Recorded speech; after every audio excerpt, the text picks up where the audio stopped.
ఒకటి నంబర్ 1 కొత్తగా గెలిచిన బార్ అసోసియేషన్ సభ్యులందరికీ ఆ కార్యవర్గానికి అంతా కూడా నేను అభినందనలు తెలియజేస్తున్నా.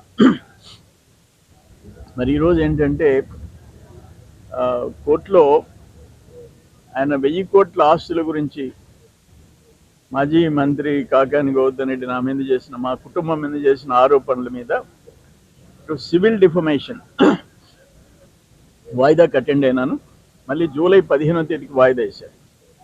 అక్కడ నిన్న ఎమ్మెల్యేస్ ఎంపీ స్పెషల్ కోర్టులో క్రిమినల్ డిఫమేషన్ 1000 కోట్ల విషయంలో నిన్న వాయిదా ఉండింది.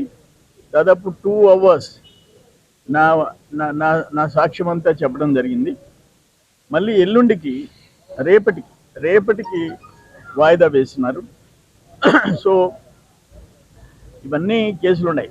అవి కాక వాళ్ళు వైసీపీ నాయకులు నా మీద పెట్టించిన కేసులకి వాయిదాలకు తిరుగుతున్నారు.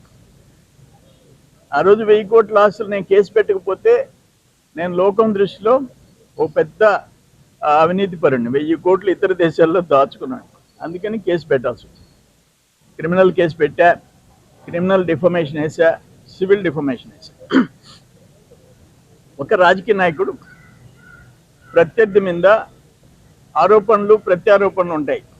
కానీ ఫస్ట్ టైం తెలుగు వాళ్ళ హిస్టరీలో ఉమ్మడి రాష్ట్రంలో ఒక రాజకీయ నాయకుడు ఆయన ప్రత్యర్థి మీద, ఆయన భార్య మీద, ఆయన కొడుకు మీద, ఆయన కుటుంబ సభ్యుల మీద ఇతర దేశాల్లో 4 దేశాల్లో సింగపూర్, మలేషియా, హాంకాంగ్, బ్యాంకాక్ నాకు 1000 కోట్లు ఉందని అంటే అందరూ కొంతమంది అయినా అనుమానించే పరిస్థితి వచ్చింది.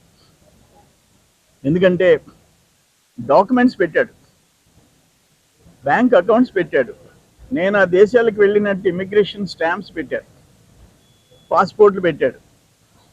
అక్కడ నాకు 500 కోట్ల ప్రాజెక్ట్ ఇచ్చాడు, పవర్ ప్రాజెక్ట్. బ్యాంకాక్లో పవర్ ప్రాజెక్ట్. మలేషియా అయితే ఒక 68 ఎకరాలు. మలేషియాలో ఒక ప్లాట్, 3 బిల్డింగ్లు, ఇవన్నీ చూపించాడు. నేనేమంటున్నానంటే ఎవరన్నా తెలియకుండా నా మీద ఆస్తులు పెట్టేశారేమో, నేను లక్కీ అనుకున్నా. చూస్తే అన్ని ఫేక్ డాక్యుమెంట్స్. సో ఈయన ఎవరి చేత అయితే ఫేక్ డాక్యుమెంట్స్ తయారు చేయించాడో వాళ్ళ 3 జైల్లో ఉండొచ్చారు. ఈయన మాత్రం హ్యాపీగా సుప్రీంకోర్టుకు పోయి బెయిల్ తెచ్చుకున్నాడు. ఈయనని నమ్మి కాగితాలు తయారు చేసి ఫోటో స్టూడియోలో ఈయనకి అందించిన వాళ్ళు జైలు, ఈయన మాత్రం బెయిలు, సుప్రీంకోర్టులో బెయిలు. ఈయన కేసులు అంతే అట్లే ఉంటాయి. మళ్ళీ ఇంకో 4 కేసులు ఉన్నాయి. అవి కూడా కల్తీ మద్యం. వాటిల్లో కూడా ఈయనకి కల్తీ మద్యం సరఫరా చేసిన వాళ్ళు జైలుకి పోవటం, జైల్లో చచ్చిపోవటం, ఈయన మాత్రం బెయిల్ తీసుకొని బయటది. ఇవన్నీ జరుగుతున్నాయి. ఏదేమైనా న్యాయస్థానాలు ఉన్నాయి. ఆ పైన భగవంతుడు ఉన్నాడు, ప్రజలు గమనిస్తున్నాడు.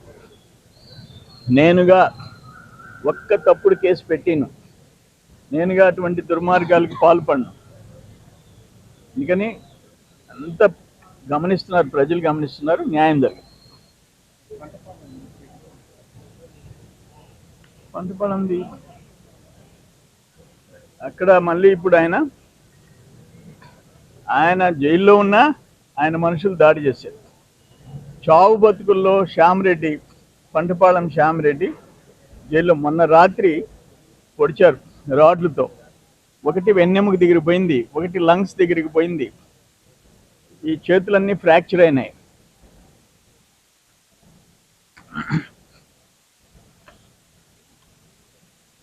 అపోలోలో ఐసీయూలో ఉన్నాడు.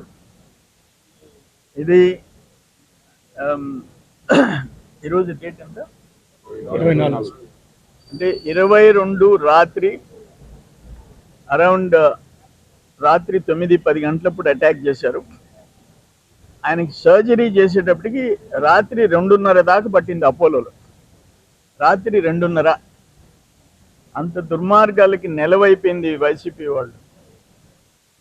మేము అధికారంలో ఉన్నా మా వాళ్ళని కత్తులతో పొడుస్తున్నారు. And great Kakani.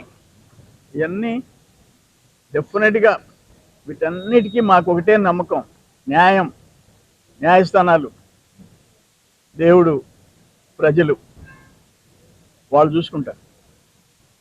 Okay, Jaganmohan Reddy వ్యాన్తో గుర్తించి ఇవన్నీ సాధ్యం.